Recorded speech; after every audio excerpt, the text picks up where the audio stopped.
아니, 전혀 생각을 하지 않았고, 저는 사실 이번 독도 방문이 이제 두 번째입니다. 첫 번째가 2018년도 제가 이제 세종연구소에서 연수를 할 때 같이 한번 울릉도 독도에 갔었고, 이번에 이제 두 번째로 이제 갔었는데, 사실 이번에 갈 때는 울릉도, 제가 지금 취재하는 울릉도 독도 연구센터라든지 홍순칠도 독도 수비대장에 대한 추모비 어떤 설립 관계라든지, 저는 이런 어떤 목적으로 가볍게 다녀왔는데, 일본 쪽에서 항의가 들어와서 굉장히 많은 좀 언론들이 좀 주목을 한 것 같습니다.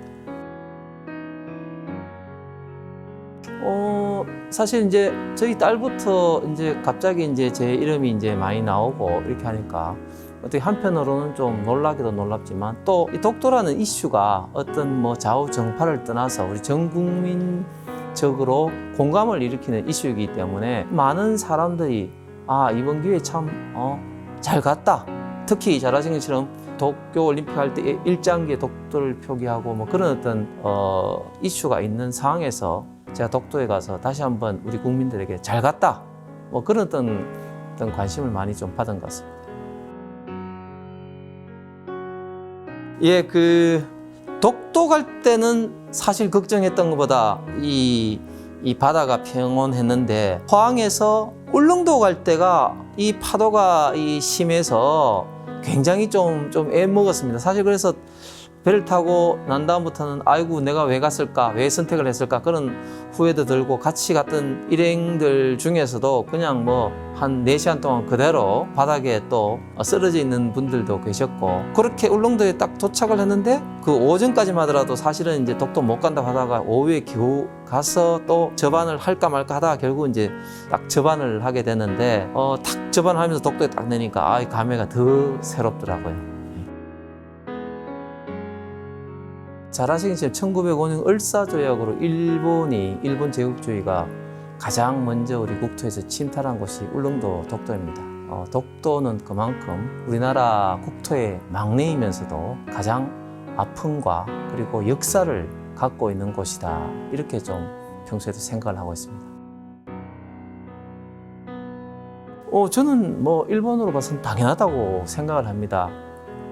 독도가 동도, 서도 두 개의 섬과 부속 도서로 이루어진 작은 바위 섬이 아니고, 독도가 울릉도로부터 87km 정도 떨어져 있는데, 어떤 그 영토 주권에 따라서 그 주변 어떤 해상 그 영유권하고 굉장히 밀접하게 관련이 있다. 그래서 뭐 산술적으로 해도 뭐 예를 들면 울릉도 중간에 한 40 몇 킬로, 또 이쪽 일본 쪽에 사시면 거의 100km 이상의 해역이 이제 왔다 갔다 하는 거고, 그 다음에 더 중요한 것은 뭐냐면, 잘 아시는 것처럼 서해 쪽은 섬들이 많지만 동해 쪽은 좀 바다가 깊은 심해이기 때문에 섬이 많이 없습니다. 그런데 이 동해, 또 일본해로 또 주장을 하지만, 동해가 굉장히 앞으로 전략적으로 중요한 게 우리 나라 대한민국뿐만 아니라 일본, 중국, 러시아를 둘러싸고 있는 중요한 전략적 어떤 그 지역이다. 이런 어떤 측면에서 일본이 독도를 계속적으로 자국 영토라고 고집하는 그런 이유가 아닌가 생각합니다. 예, 지금 또 영유권을 둘러싸고 해마다 일본과 뭐 이런저런 분쟁과 갈등이 있습니다. 사실 이제 정부에서도 그동안 이제 노력을 뭐 안 해온 건 아닌데, 결국은 국제적으로 독도가 우리 영토라는 것을 인정받기 위해서는 실효적 지배를 해야 됩니다. 실효적 지배. 그 실효적 지배의 가장 중요한 것은 결국은 그 나라의 국민이 살고 그 나라 국민들이 많이 방문을 하는 것입니다. 그래서 우리가 이제 얼마 전부터 독도에 주소 갖기 운동을 하고 있고, 그런데 지금 현재 보면은 많은 분들이 방문하고자 하지만 독도에 있던 상황에 따라서 실제적으로 방문하는 것이 굉장히 좀 어렵습니다. 따라서 독도의 실효적 지배를 강화하기 위한 여러 가지 정책들이 필요하다.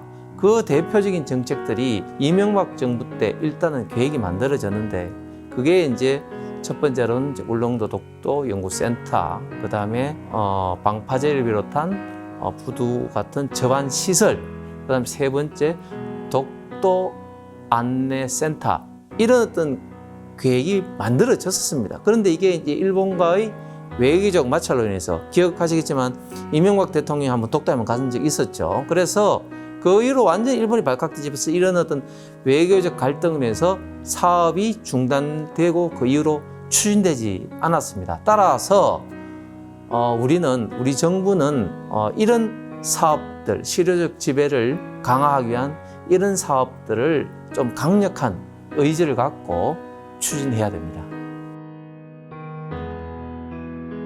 가장 그 유명한 단체가 잘 아시는 반트였죠. 참 대단하다고 생각하고, 그래서 우리 국민들이 해야 될 거는 첫 번째로 이렇게 전 세계에 역사적으로 봐서 독도가 우리 땅이라는 것을 일단 홍보를 하고, 두 번째는 어쨌든 많은 국민들이 방문을 하는 것이 실효적 지배를 위해서 굉장히 중요한 어떤 일입니다. 그래서 기회가 되실 때마다 꼭 좀 울릉도 독도를 방문해 주시는 것이 우리 독도를 지키는 우리 국민들의 역할이 아닐까 생각을 합니다. 독도는 울릉도의 부속 도서로서 신라 이래로 우리나라 대한민국의 영토였습니다. 당시 17세기, 18세기 이 지역을 항해했던 영국, 프랑스 같은 많은 외국 탐험가들도 이제 인정을 했고, 독고와 막부 때 다수 어떤 학자들 내지는 기록도 독도는 조선의 땅이라고 명시가 되어 있는 기록들도 많습니다. 최근에 일본 극우 세력을 중심으로 계속해서 독도 영유권 분쟁을 일으키고 있는데요. 독도는 재론의 여지가 없는 우리 대한민국의 땅입니다. 일본도 빨리 좀 인정을 해서 정말 한일 관계가 독도로 인해서 더 이상 좀 소모적인 좀 갈등이 없었으면 좋겠습니다. 네, 감사합니다.